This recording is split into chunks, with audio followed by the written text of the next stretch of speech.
అందరికీ నమస్కారం. తెలుగు కథల సమాహారానికి మీ అందరికీ స్వాగతం. ఇప్పుడు మనం వినబోయే సీరియల్ స్త్రీ చివరి భాగం. రచన రంగనాయకమ్మ గారు. మరి కథలోకి వెళ్దామా? కొన్నాళ్ల వరకు మనిషి కాలేకపోయింది పార్వతి. జబ్బు పడి లేచినట్టుగా నీరసించిపోయింది. ఎటు చూసిన విషాదం తప్పితే ఏమీ కనిపించడం లేదు. ఈ బంధాలు, బాంధవ్యాలు, ప్రేమలు, మమతలు బొత్తిగా అర్ధరహితాలే.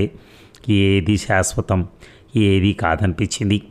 అక్కయ్య, నా పచ్చ అట్ట నోట్స్ కనిపించదే, నిన్నెక్కడేగా పెట్టాను కంగారుగా వెతుక్కుంటూ అడిగాడు సూర్యం. నాకు తెలియదురా, కొంచెం నెమ్మదిగా వెతుక్కో, అదే కనిపిస్తుంది. సూర్యానికి చికాకెక్కువైంది. ఇంకా ఎలా వెతుక్కోవాలి? అసలు ఇంట్లో ఉంటే కనిపించక ఏం చేస్తుంది? ఏ పిల్ల వెధవలు పట్టుకుపోయారో, దొంగ వెధవలందరినీ చేర్చుకుంటావు అని రుసరుసలాడాడు. అదేమిటి సూరి, పిల్లలేదో సరదాగా ఆడుకోవడానికి వస్తారు, నీ పుస్తకాలు అవి ఎందుకు తీస్తారు? నేను జాగ్రత్తగా చూస్తూనే ఉంటాను, తీయనిస్తానా ఏమిటి? అయితే ఆ నోట్స్ కనిపించదే, దేవుడు ఎత్తుకుపోయాడంటావా? తమ్ముడు ఎందుకు అంత చిరాకు పడిపోతున్నాడో పార్వతికి అర్థం కాలేదు. తన మట్టుకు తాను ప్రశాంతంగానే ఉంది. అలాగే ఆమె, రాత్రి కానీ వెళ్తూ వెళ్తూ చేత్తో పట్టుకుపోయావేమో, కాస్త జ్ఞాపకం చేసుకో సూర్యం అంది. వినిపించి వినిపించకుండా సణుక్కోవటం మొదలెట్టాడు. విని విననట్టుగా ఊరుకుంది పార్వతి. సూర్యం, మరదల్ని ఇంటికి తీసుకురాకూడదో, ఇల్లు కాస్త సందడిగా ఉంటుంది అంది పార్వతి గతంలోనే. ఆ మాటే మళ్ళీ అంది. తను ఇక్కడ ఎలా ఉంటుంది? మనమిద్దరం బయటికి పోతే రోజంతా ఒక్కతే ఉండద్దు అన్నాడు సూర్యం. పార్వతికి ఏం చెప్పాలో తోచనట్టయింది. మరి పెళ్ళైన తర్వాత అత్తవారింటికి రాదు ఆడపిల్ల? ఎవళ్ళ సంసారం వాళ్ళు చేసుకునేటప్పుడు ఒక్కళ్ళు ఉండక ఇంకెవరొస్తారు? తన ఉద్దేశం చెప్పకపోయినా ఏదో అనకుండా ఉండలేకపోయింది పార్వతి. నువ్వు ఉన్నా లేకపోయినా రాత్రిళ్ళు కూడా ఒక్కదాన్ని ఉంటున్నాను. పగలు కాసేపు ఉండటానికి ఏం పర్వాలేదు, సాయంత్రం 5 అయ్యేసరికి రానే వస్తాను నేను. అందాక ఏ పుస్తకాలో చదువుకుంటూ ఉంటుంది. ఆవిడ గారికి వంట గింట రాదు, వచ్చి మాత్రం ఏం చేయాలి? పెళ్ళానికి పని పాటలు రానందుకు తనెంతో బాధపడిపోతున్నట్టు పైకి అలా మాట్లాడుతున్నాడని తమ్ముడు మనసు గ్రహించిన ఊరుకోలేకే అంది. ఇక్కడికి వస్తే మాత్రం వంట వార్పు ఆ పిల్ల మీద పెడతానా నేను? ఇంట్లో ఉండవలసిన మనిషి కదా, తీసుకొస్తే బాగుంటుందని అన్నాను. పోనీ నీకు ఇష్టం లేదంటే అలాగే, కానీ నాకు కాదు, అసలు తనకే ఇష్టం లేదంది. పోనీ ఊళ్ళోనే వాళ్ళ పుట్టిల్లుంది కదా, అక్కడ ఉంటుందిలే అని నేను ఊరుకున్నాను. నా చదువు అయిపోతే అప్పుడు చూద్దాం. చదువుకి పెళ్ళాన్ని తీసుకురావడానికి సంబంధం ఏమిటో బోధపడింది కాదు పార్వతికి. చదువు సాగదని భయపడుతున్నాడేమో అనుకుందామా అంటే ప్రతి రాత్రి అక్కడికే బయలుదేరుతున్నాడా. సూర్యం 3 రోజుల వరకు ఇంటికి రాకపోతే కంగారు పడి కబురు పంపింది పార్వతి.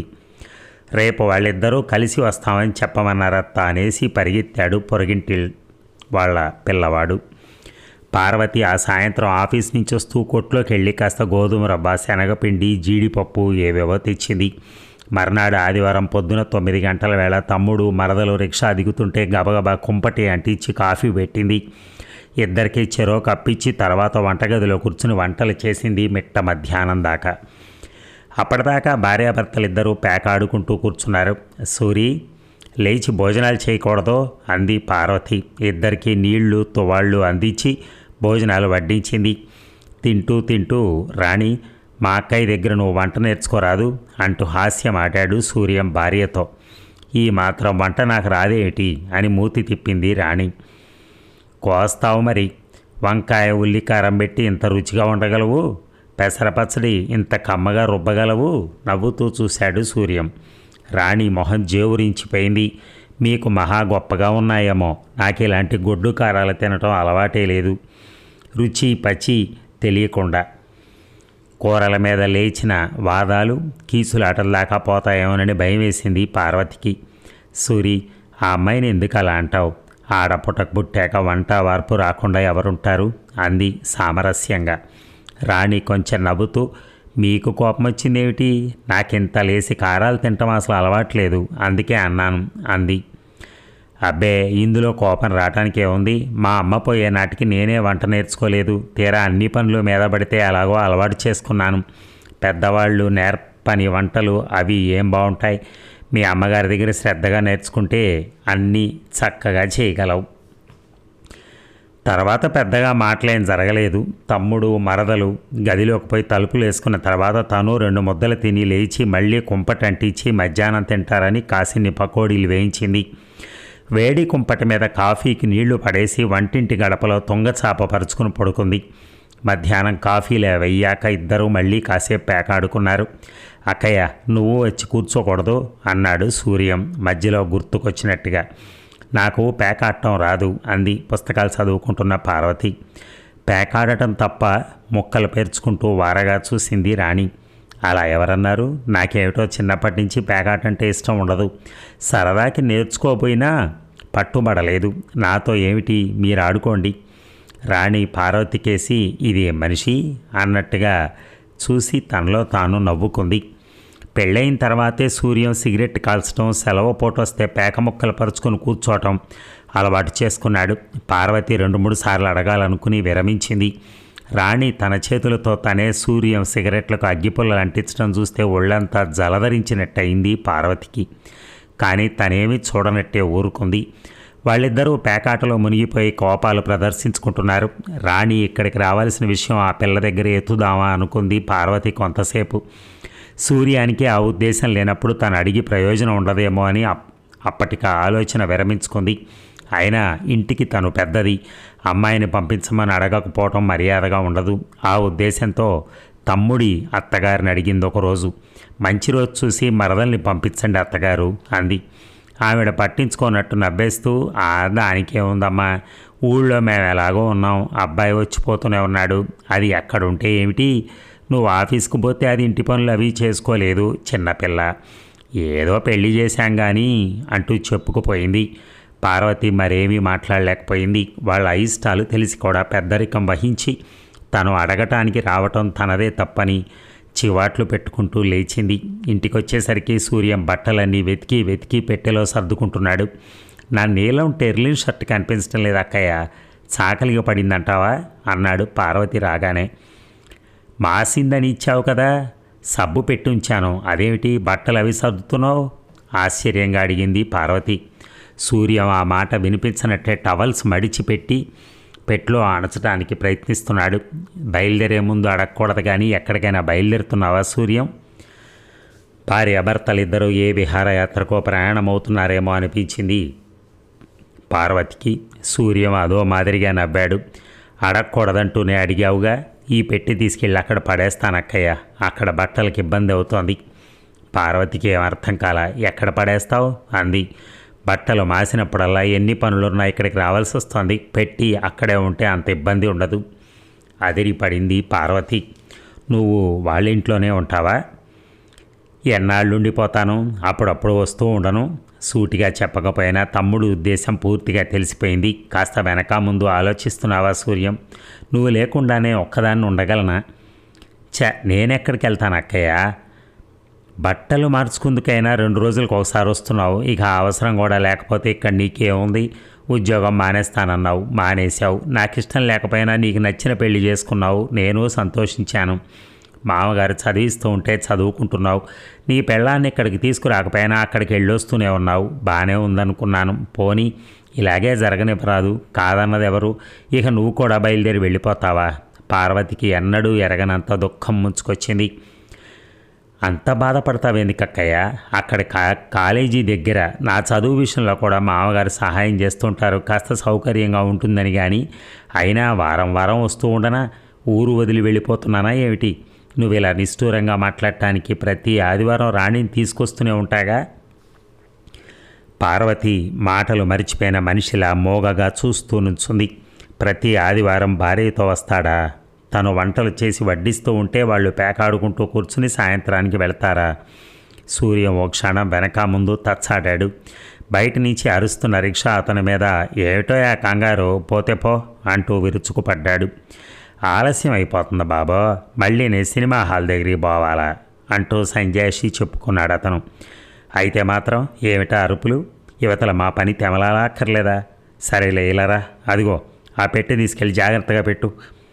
బరువుగా ఉంది బాబు, కాసింత చెయ్యేస్తివా?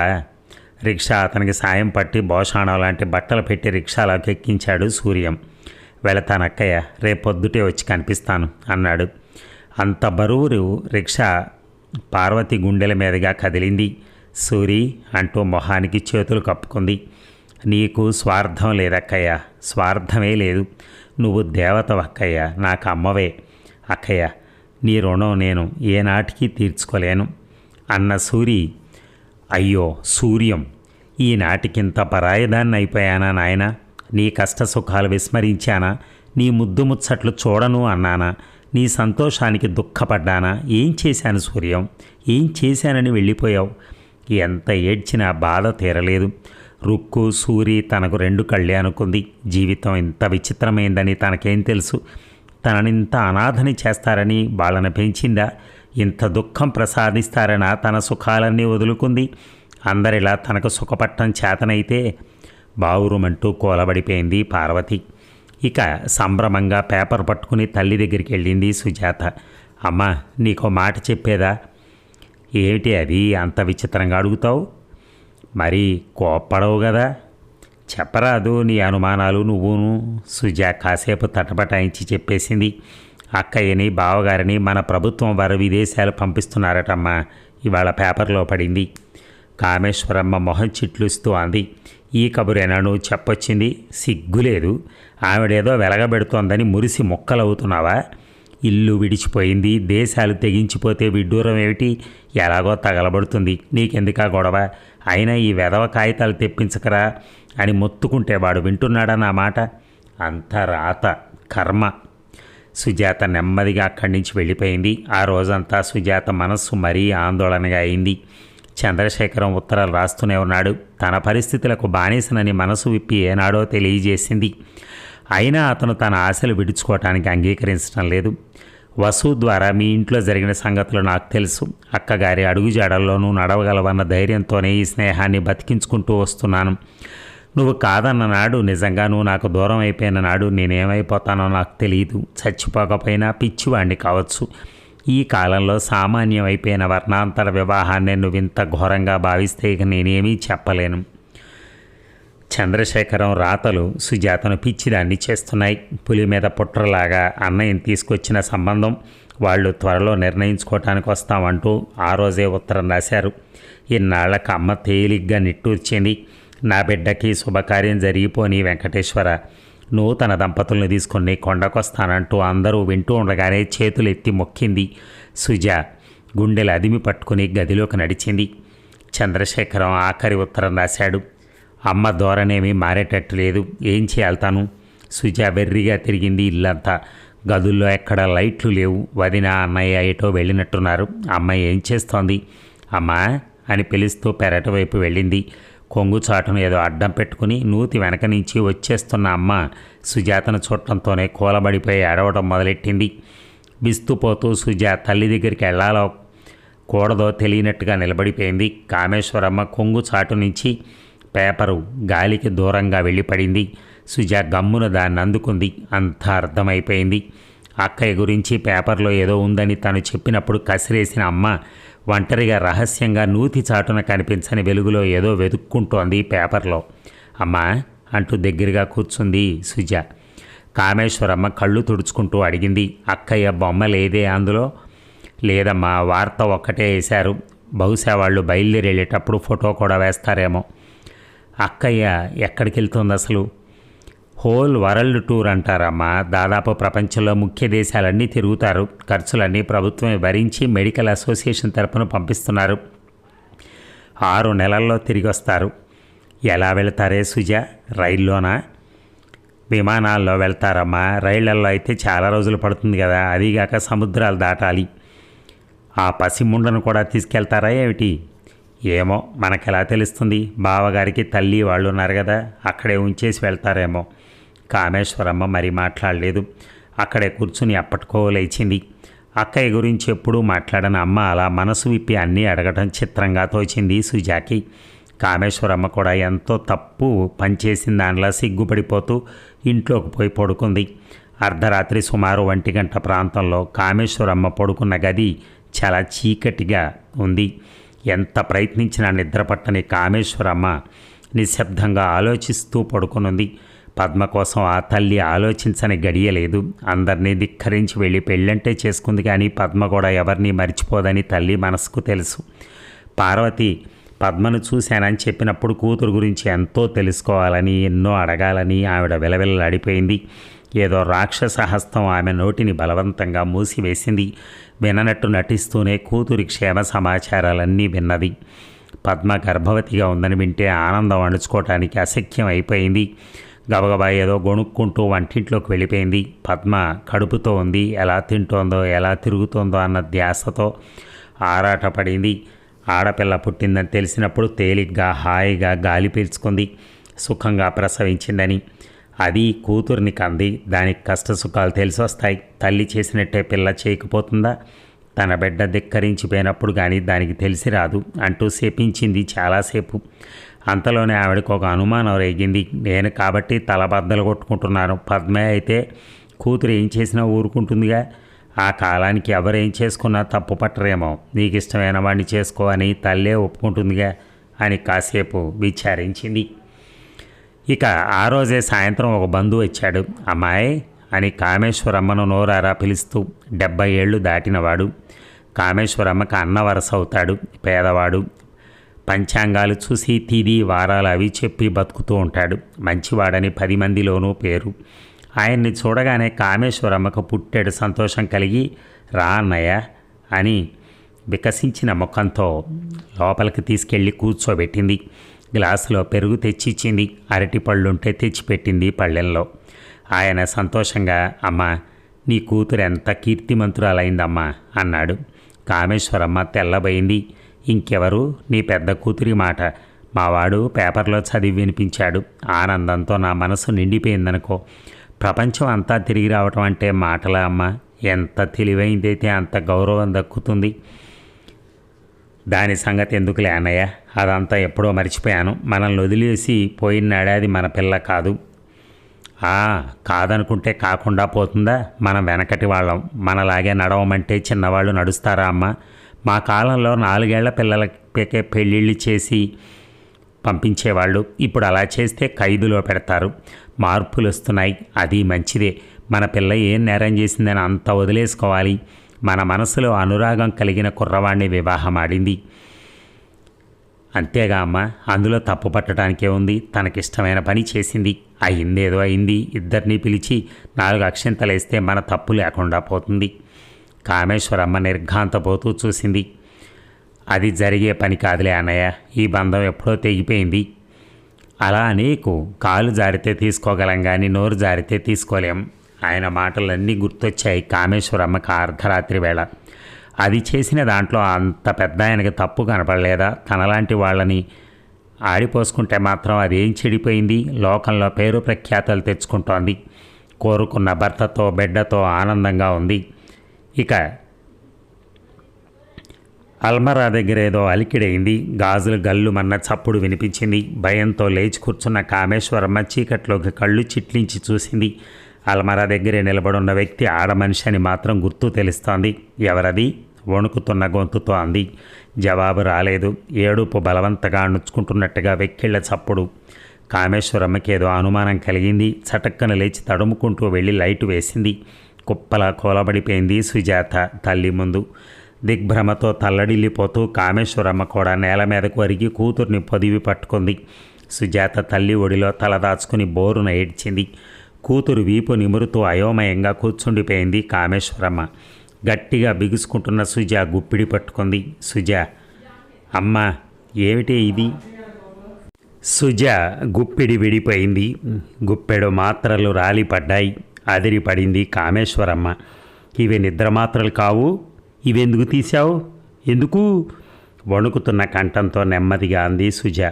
నీకు నిద్రమాత్రలు ఇవ్వలేదు. జ్ఞాపకం వచ్చి 8 గంటలకే నాకు మాత్రలు ఇచ్చావు. అవి మింగినా నిద్ర రావట్లేదు. నువ్వెలా మర్చిపోయావనుకోనే. ఎందుకమ్మా? ఎందుకు తీసావు? లేదమ్మా, నిజంగా నీకిద్దామనే. అయితే గుప్పెడు మాత్రలా నన్ను చంపేద్దామనుకుంటున్నావా ఏమిటే? చెప్పు. నువ్వే మింగాలనుకున్నావా? భయంతో తలదించేసుకుంది సుజా. అమాయకురాలైన కూతురు ఎందుకింత సాహసానికి పూనుకుందో అర్థం కాక తల్లి మనసు కొట్టుకులాడింది. చెప్పు తల్లి, నాతో చెప్పవు. నీకేం కష్టం వచ్చింది? నిన్నెవరేమన్నారు? ఎందుకే అర్ధరాత్రి లేచి ఇలాంటి పని చేయబోయావు? మాట్లాడలేదు సుజాత. నీ కళ్యాణం కన్నుల పండగలా చూసుకోవాలని కలలు కన్నాను. ఎందుకమ్మా ఇంత తెగించావు? నాకు చెప్పు తల్లి, కడుపులో దాచుకుంటాను. నీకేం కష్టం కలిగింది? నిన్ను నేనేం బాధ పెట్టాను? తల్లి కంఠం రుద్ధం అయిపోయింది. అమ్మా, బావురు మంది సుజ. వద్దమ్మా, నన్ను బతకమనకు. నాకు బతకాలని లేదు. బతికి నేనేమీ సుఖపడలేనమ్మా. చచ్చిపోతే హాయిగా ఉంటాను. నిజమేనమ్మా, నాకు బతకాలని లేదు. సుజ, ఏమిటి పిచ్చి మాటలు? పిచ్చి దానిలా మాట్లాడకు. సంగతి ఏమిటో నాకు చెప్పు. నిన్నెవరు కష్టపెట్టారో చెప్పు. అమ్మా, నాకు ఈ పెళ్ళి ఇష్టం లేదమ్మా. పెళ్ళి ఇష్టం లేదా? అదే, అందుకా ఇదంతా? ఇష్టం లేకపోతే ఆ సంబంధం మానేస్తాం కదమ్మా. ఆ మాటే చెప్పచ్చుగా తల్లి. ఇది కాకపోతే ఇంకోటి చూస్తాం. నీకు నచ్చకపోతే బలవంతంగా చేస్తావా? పిచ్చిదానివా మంచిదానివా? ఇంత మాత్రానికి చచ్చిపోదాం అనుకున్నావా? నేను చూడకపోతే ఏమయ్యేది? నిద్ర పట్ట కూర్చున్నాను కానీ, లేకపోతే రేపు పొద్దున్న చెప్పేస్తాను అన్నయ్యకి, వాళ్ళని రావద్దని రాయమని చెప్పేస్తాను. ఇది కాకపోతే బోలెడు సంబంధాలు దొరుకుతాయి. వద్దమ్మా, ఏదీ వద్దు. నాకు అసలు పెళ్ళే వద్దు. నేను నీ దగ్గరే ఉంటాను. నిన్ను వదిలేసి ఎక్కడికి వెళ్ళను. నువ్వు పెద్దదాని అయిపోతున్నావు. నిన్ను చూసుకుంటూ ఉంటాను. మరి నేను చచ్చిపోయాక అన్నయ్య దగ్గర ఉంటాను. ఇదేం పిచ్చి? ఈ సంబంధం నచ్చకపోతే మానేద్దామని చెప్పాను కదా. నీకు బాగా నచ్చేది చూస్తాం కదమ్మా. వద్దమ్మా, ఏదీ నచ్చదు నాకు. అసలు సంబంధాలే చూడొద్దని అన్నయ్యకి చెప్పి, లేకపోతే నాకు బతకాలని ఉండదు. ఇవేం మాటలే? ఇదేం పిచ్చి? నీకు నచ్చే సంబంధమే చూస్తామంటున్నాను కదా. నచ్చదు, ఏదీ నచ్చదు. మీరెవరిని తెచ్చినా నాకు నచ్చదు, నాకొద్దు. పిచ్చిదానిలా మాట్లాడుతున్నావేమిటే? ఎందుకు నచ్చదు నాకు చెప్పు. చెప్పమ్మా. వద్దమ్మా, నన్ను అడక్కు. చెప్తే నీకు చాలా కోపం వస్తుంది. నీ నోటితో నువ్వే నన్ను చచ్చిపోమ్మని తిడతావు. అక్కయ్యని అలాగే తిట్టావు. నిర్ఘాంతపోయింది కామేశ్వరమ్మ. అక్కయ్యకు నీకు పోలికేమిటి? అది జాతి మతం చూడకుండా పోయింది. నిన్ను అలా ఎందుకంటాను? అమ్మా, నన్ను అడక్కమ్మా. నేను అలాంటి దాన్నే. నీ కడుపున చెడబుట్టాం. స్థాణువులా బిగుసుకుపోయింది కామేశ్వరమ్మ. అమ్మా, నా మీద నీకు చాలా కోపం వస్తోంది. అక్కయ్య తప్పు చేసిందని ఇప్పుడు నాకు అనిపించడం లేదమ్మా. ఎవరైనా సరే కోరుకున్న మనిషినే పెళ్లి చేసుకోవాలి. ఆనందం అంటే అదే. లేకపోతే పెళ్ళే మానేయాలి. కులాలు మతాలు ఎందుకు పెట్టారో కానీ వాటి వల్ల ఎవరికీ సంతోషం కలగదు. కానీ నేను అక్కయ్య చేసినట్టు ఎప్పుడూ చేయను. నిన్ను బాధ పెట్టను. నా మాట నమ్ము. నన్ను పెళ్లి చేసుకోమని మాత్రం అడక్కు. నాకు ఇష్టమైన మనిషిని మీరు చేయకపోయినా నేను బాధపడను. నిజంగా బాధపడను. నా కోసం వేరే సంబంధాలు మాత్రం తీసుకురావద్దు. అక్క ఇలాగా చేసి మీకు అవమానం కలిగిస్తేనే కదా నన్ను తప్పు పట్టాలి. నేను అలా చేయనని చెప్తున్నాను. ఎన్నడూ చొరవగా కూడా మాట్లాడని కూతురు అలా నిర్భయంగా మాట్లాడుతుంటే కామేశ్వరమ్మ నిర్ఘాంతపోతూనే వెంది. నీకు ఇష్టమైన మనిషా? ఎవరా అబ్బాయి? ఎందుకమ్మా అదంతా? అలా చేయనని చెప్పేశాను కదా. అతను నా మనసులోనే ఉంటాడు అంతే. అంతకన్నా ఏం జరగదు. అతను మన కులం కాదు అంతే. అంతకన్నా వివరాలు ఎందుకు? అతని పేరు కూడా నీకొద్దు. కూతురి మాటలు వింటూ కూతురు ఆవేశం చూస్తూ మ్రాన్ పడిపోయింది కామేశ్వరమ్మ. మన కులం కాదా అని తల్లడిల్లిపోతున్నట్టు చూసింది. చెంపలు తడిసిపోతున్నాయి. సుజాతకు కళ్ళు నిండిపోయాయి. అమ్మా, మన ఇంట్లో మళ్ళీ అలాంటి పని జరగదు. నన్ను నమ్ము. నీ సంతోషం కోసం ఎంత బాధైనా భరిస్తాను. అక్క ఇలాగా నేను చేయను. నీకు మాటిస్తున్నాను. పెళ్ళి చేసుకోనంటున్నావు. అప్పుడు నాకు సంతోషంగా ఉంటుందా మరి? కాదమ్మా, ఈ ఒక్కదానికి నన్ను అర్థం చేసుకో. ఇష్టమైన పెళ్లి చేసుకోవటానికి హక్కు లేదంటారు. పెళ్ళి మానేయటానికి కూడా హక్కు లేదా? ఇష్టం లేకపోయినా మీరు తెచ్చే మనిషిని చేసుకుని ఏడుస్తూ బతకాలా? అలా చేస్తే ఆ మనిషిని కూడా మోసం చేసినట్టు కాదా? అదేం న్యాయం? అందుకు పెళ్ళే వద్దంటున్నాను. పెళ్ళి లేకుండా ఇంట్లో ఉండిపోతే నలుగురు ఏమంటారు? అందరూ నన్ను అడగరు? అడుగుతారు. అది చేసుకోనంటోంది, దానికి ఇష్టం లేకుండా చేయలేం కదా అని ఊరుకున్నామని చెప్పచ్చు. ఎందుకు ఇష్టం లేదు అని అడగరు? అడిగితే అడుగుతారు. ప్రతిదానికి చెప్తామా ఏమిటి? చెప్పాలా? కూతురు మాట్లాడే మాటకి తల్లి తెల్లబోతోంది. ఎన్ని మాటలు మాట్లాడుతున్నావే? ఎప్పుడైనా అసలు ఇలా మాట్లాడావా? ఏమో ఇప్పుడు అలాగే మాట్లాడాలనిపిస్తోంది. రేపు నువ్వు అన్నయ్యకి గట్టిగా చెప్పేస్తావు కదా, సుజాకు పెళ్ళి ఇష్టం లేదట, దానికి ఏ సంబంధాలు చూడొద్దని చెప్పేస్తావు కదమ్మా. అన్నయ్యకి కోపం వస్తుందేమో. అవును, అందరికీ కోపాలు వస్తాయి. ఏ కోపాలు రాకూడనిది నాకే. నిష్కారణంగా నా చదువు మానిపించాడు, అయినా నేను భరించాను. ఇక నా పెళ్ళి కూడా ఆయన ఇష్టమేనా? అందుకే కదా ఈ బాధలు ఏవి లేకుండా నిద్ర మాత్రలే శరణ్యం అనుకున్నాను. అది వల్ల కాదంటావు నువ్వు. నేనేం చేస్తానో నాకే తెలియట్లేదమ్మా. ఏమిటమ్మా ఈ మాటలు? అప్పుడు మాత్రం నలుగురు నన్ను అడగరా, పిల్ల ఎందుకు ఇలా చేసిందని అడగరా నన్ను? నిన్నటిదాకా అలా ఆలోచించాను కానీ అలా కూడా చేయను. నీకు చెప్పేశాక నాకెంతో తేలిగ్గా ఉంది. నాకు బతకాలనే ఉంది. పెళ్లి చూపులని అదని ఇదని నన్ను బాధ పెట్టద్దు. నేను మళ్ళీ చదువుకుంటాను, లేకపోతే వీణ నేర్చుకుంటాను. నీ దగ్గర ఏ బెంగా లేకుండా ఉంటాను. కాదమ్మా చెప్పు, ఆ కుర్రాడెవరు? వద్దమ్మా మర్చిపో. నేను అలా చేయనని చెప్పాను కదా, నన్ను నమ్ము, నీకు మాట ఇచ్చాను. కాదమ్మా చెప్పు, ఆ అబ్బాయి నీకెలా తెలుసు? మన కులం కాదని చెప్పాను కదా, మిగతా వివరాలు ఎందుకు? కులం కాకపోతే పోయిందిలే. నీకు అదే ఇష్టమైతే నేను ఎందుకు కాదనాలి? నేను ఇవాళ ఉండి రేపు పోతాను. నూరేళ్ళు బతకవలసిన దానివి నువ్వు మోడులాగా పడుంటే నేను ఎలా భరిస్తాను? అసలు అక్కయ్య మాత్రం నాతో చెప్పిందా? తన మనసులో మాట నాకు చెప్పేయకూడదు, నేను ఒప్పుకోకపోతే నాతో పోట్లాడలేకపోయిందా? అది చెప్తే నాకు నచ్చేదేమో, చెప్పకపోతే నాకేం తెలుస్తుంది? చదువా సంధ్య? మీ నాన్నైనా నాకు చెప్పద్దు. ఇదిగో కావుడు పద్మ ఇలా అంటోంది, దానికి ఇష్టమైన పెళ్ళే దానికి చేద్దామని చెప్పద్దా? ఆయన చెప్తే నేను కాదంటానా? ఆయన కన్నా ఎక్కువ తెలుసా నాకు? ఇంతకాలం పాటు పిల్లని దూరం చేసుకున్నాను కదా. అక్కయ్య మాత్రం అతన్ని తీసుకుని ఒకసారి రాకూడదా అమ్మా? గుమ్మంలోకి వచ్చిన దాన్ని పొమ్మంటానా? అంత జ్ఞానం లేదా నాకు? నువ్వు మాత్రం ఎంత అఘాయిత్యం చేయబోయావు. నేను చూడకపోతే ఏమయ్యేది? ఈ పాటికి అంతా అయిపోయేది. సీసాలో మిగిలిన మాత్రలు నేనే మింగేదాన్ని. అందరం కట్టగట్టుకుని పోతే సరిపోతుంది. మీకు మీరే పెద్దలమ్మా. తల్లి ఉందని తల్లికి చెప్పుకుందామని లేదు. మనసులో మాట చెప్తే ఏమంటాను నేను? 4 చివాట్లేస్తే వేస్తాను. ఏం తల్లి అనకూడదా అమ్మా? పిల్లలు పడకూడదా? చివాట్లేస్తే నీ ఒళ్ళు చిల్లులు పడిపోతుందా?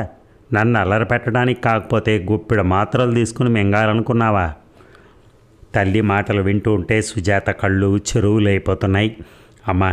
అమ్మా నువ్వు ఇలా మాట్లాడతావు అనుకోలేదమ్మా. చావు తప్ప ఇంకో దారి లేదనుకున్నాను. పిల్లల్ని కనిపించేది వాళ్ళను చంపుకోవటానికే కాదమ్మా. మీకు పిల్లలు పుట్టి పెరుగుతుంటే అప్పుడు తెలుస్తుంది మీకు. అది ఇల్లు వదిలేసిపోయింది. నువ్వు చావుకు సిద్ధమయ్యావు. ఇక నేను బతకటం మోడులాగా. నేనెందుకు మిమ్మల్ని హింస పెట్టాలి? ఈ తల్లి కడుపును ఎందుకు పుట్టావా అని మీరు బోరుమని ఏడ్చేలాగా నేనెందుకు చేసుకోవాలి? నీకు ఎలా కావాలంటే అలా చేసుకోమ్మా. రేపే అన్నయ్యకి చెప్తాను. సుజాకు సంబంధాలేవి చూడకు, దానికి నచ్చిన వాడిని అదే ఎంచుకుంది అని చెప్తాను. నీకు ఇష్టమైనట్టే చేసుకో. 4 అక్షింతలు వేస్తాం, అంతకన్నా మాకేం కావాలి? అమ్మా అంది సుజాత. జలజల కన్నీళ్లు రాలాయి. అమ్మ బాధతో తలడిల్లిపోతుందేమో అనుకుంది. నిరాశతో కుంగిపోతుందేమో అనుకుంది. అసహ్యంతో వదిలేస్తుందేమో అనుకుంది. ఏదీ కాదు.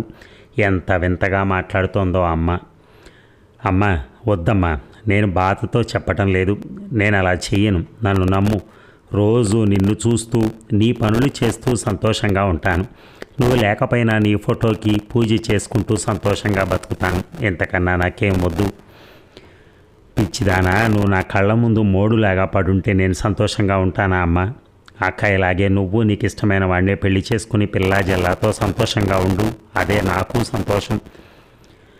మన బంధువులు వాళ్ళు ఏమన్నా అనుకుంటే నీకు బాధగా ఉంటుంది కదమ్మా. ఉంటే ఉంటుంది. నువ్వు పెళ్లి చేసుకోకుండా ఉంటే అది ఇంకా బాధమ్మా నాకు. ఈ చాదస్తాలన్నీ ఎందుకని మీ నాన్న ఎప్పుడు అనేవారు. ఆయన మాత్రం చాదస్తంగా లేరు. పెద్దదాన్ని ఆయనే పిలిచి 4 అక్షింతలు లేకపోయారా? సుజాత తన చెవుల్ని తానే నమ్మలేకపోతోంది. అన్నయ్య ఒప్పుకుంటాడా అమ్మా? ఎందుకు ఒప్పుకోడు? అయినా ఒకళ్ళు ఒప్పుకునేదేమిటమ్మా? నీ కష్ట సుఖాలు నువ్వు ఆలోచించుకోవాలి కానీ.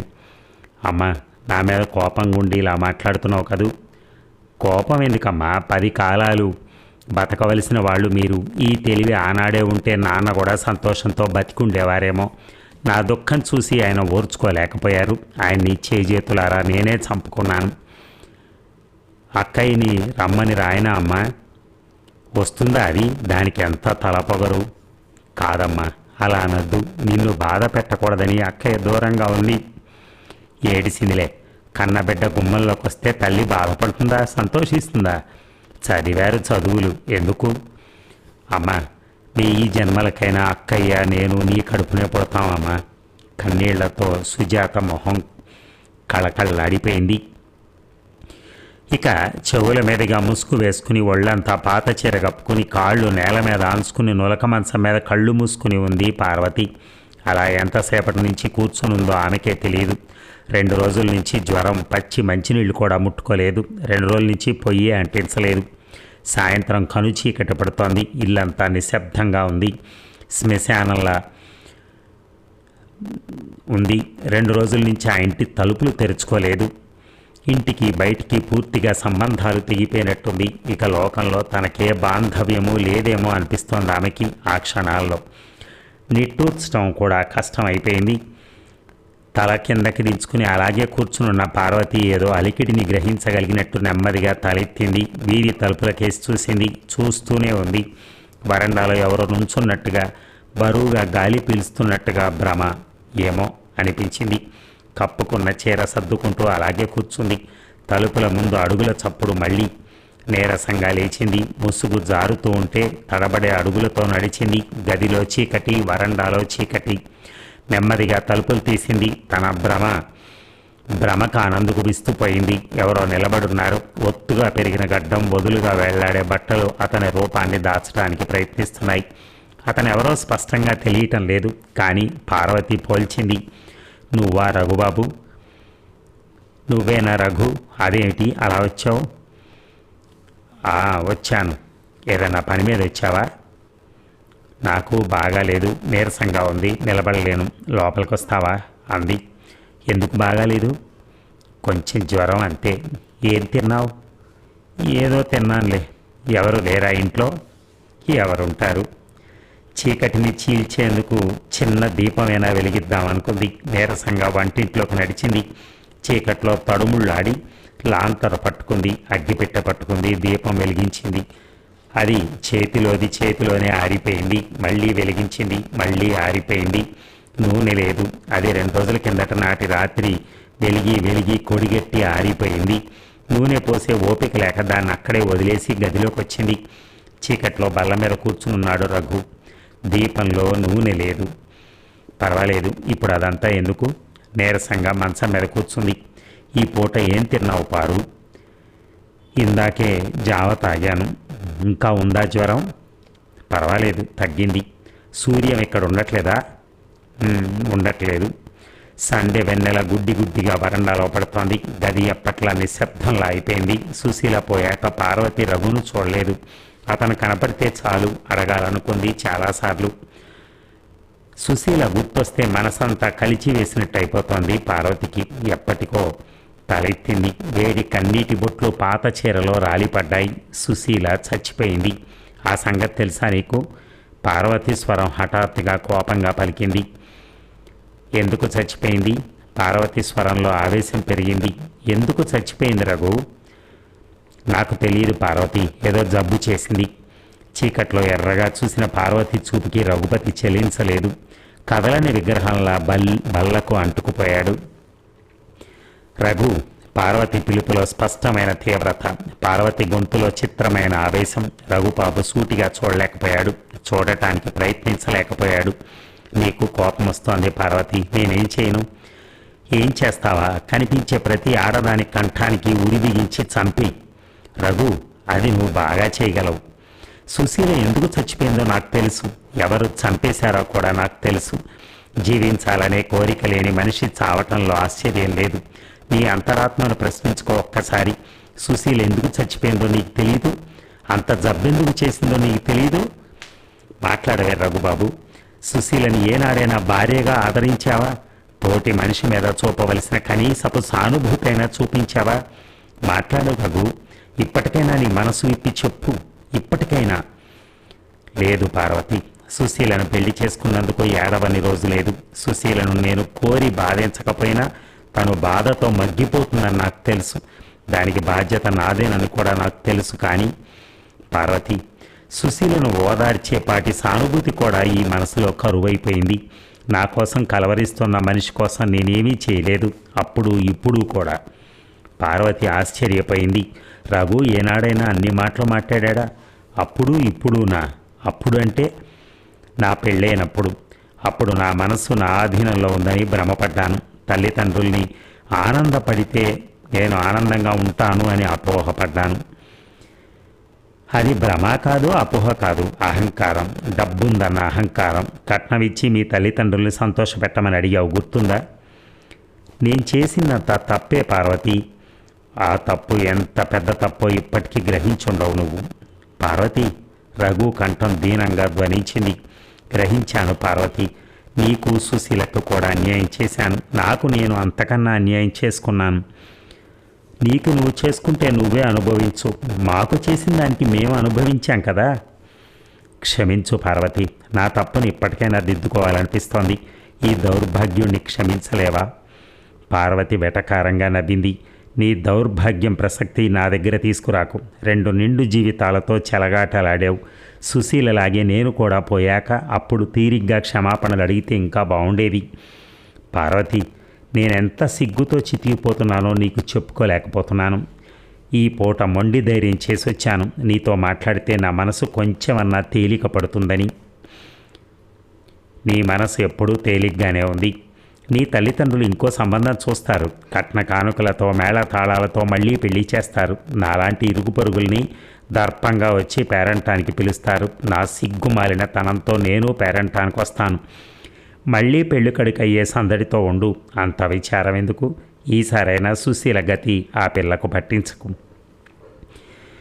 ఎంతోసేపు నిశ్శబ్దం ఇద్దరి మధ్య. నన్ను క్షమించు పారు. ఒక్కసారి ఆ మాట చెప్పు. అసలు నువ్వేం తప్పు చేసావని అన్నిసార్లు అడుగుతున్నావు.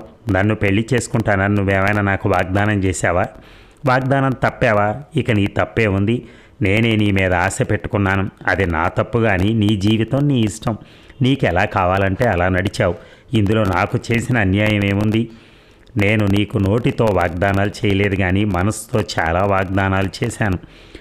ఆ వాగ్దానాలు నిలబెట్టుకోలేక నాకు నేనే అన్యాయం చేసుకున్నాను. నిన్ను క్షమించమని అడగడానికి కూడా నాకు సిగ్గుగా ఉంది. అడగకుండా ఉండటం కూడా అసాధ్యం పార్వతి. నువ్వెలా నిందించినా నేను నోరెత్తను. నాకు అర్హత లేదు. క్షమించానని ఒక్క మాట చెప్పలేవా? ఏమిటి మాటలు? నేను క్షమిస్తే ఎంత, క్షమించకపోతే ఎంత? అదంతా ఎందుకిప్పుడు? జీవితం అంతా ఇప్పటికే శూన్యంగా అయిపోయింది. దీనికి ఇంతకన్నా హాని ఏమైనా జరుగుతుందా? ఆనాటి నుంచి ఈనాటి వరకు నీ గురించి నేనేమీ ఆలోచించలేదు. నీ ఇష్ట ప్రకారం నువ్వు నడిచావు. నీ జీవితం నీ ఇష్టం. దానికోసం ఇన్నిసార్లు క్షమాపణలు అడగడం ఎందుకు? వెళ్ళు రఘుబాబు.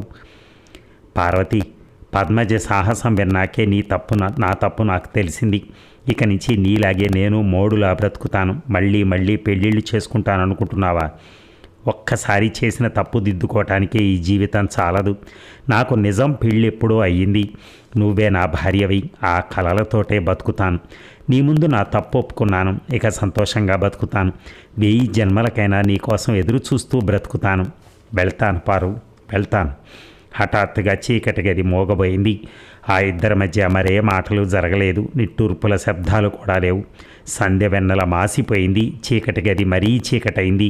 లేచాడు రఘుబాబు. ఎప్పటికో నిర్జీవంగా నడిచాడు. చీకటి గదిలోంచి చిమ్మ చీకటి లోకంలోకి దుఃఖం పొంగి వచ్చింది పార్వతికి.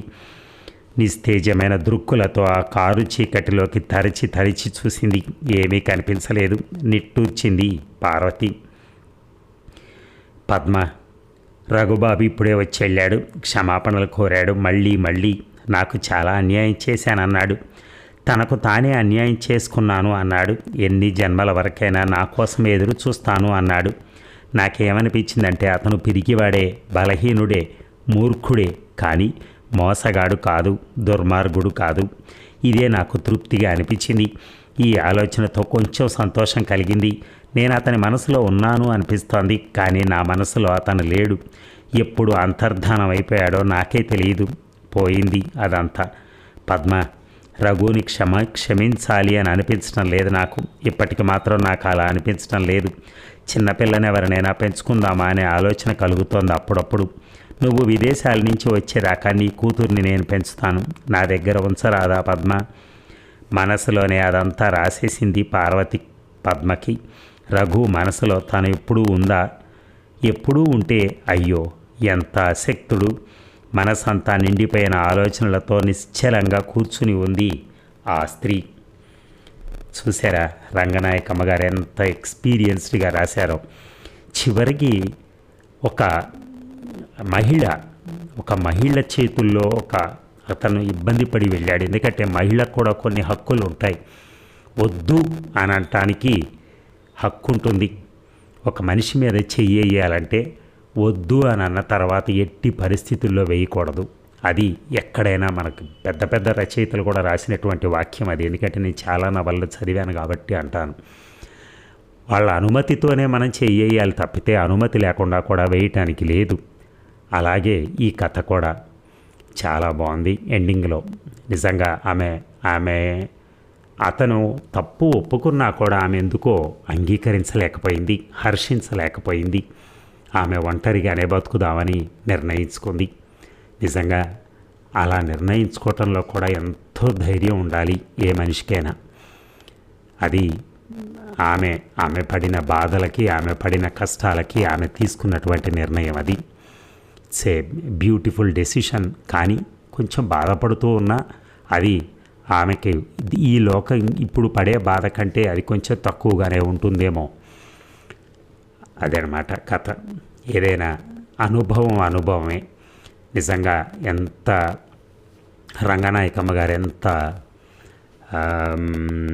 అంటే ఈ కథారంగంలో ఈ నవలలలో ఎన్నో మంచి కథలు రాశారు. ఆమె మంచి నవలలు రాశారు మంచి పద్ధతిలో అన్నమాట, చక్కగా. ఇప్పటి రచయితలకు చాలామందికి ఆమె ఆదర్శవంతమైంది. ఎందుకంటే ఆమె రచన పటిమ మనం చూసాం ఈ కథలో. ఇప్పటికి కూడా రంగనాయకమ్మ గారు ఆమెకి మేబీ నాకు తెలిసి నాకు అంత ఐడియా లేదు కానీ 75-85 సంథింగ్ ఎలా ఉంటాయేమో అని నేను అనుకుంటున్నాను. ఇన్ని సంవత్సరాల నుంచి ఆమె రాస్తున్న ఇప్పుడు ఈ మధ్యలో చాలామంది కొత్త రచయితలు వచ్చారు. చాలామంది పాత వాళ్ళు ఉన్నారు, కొత్త వాళ్ళు ఉన్నారు. వాళ్ళందరివి ఇన్ని నవలలు ఎంత తిరుగుతూ ఉన్న మార్కెట్లో స్టిల్ ఇప్పటికి కూడా రంగనాయకమ్మ గారి చదువుతున్నారు అంటే ఆమె రచన శైలిని మనం అభినందించక తప్పదు. అయితే మనకంత అర్హత కూడా లేదనుకోండి.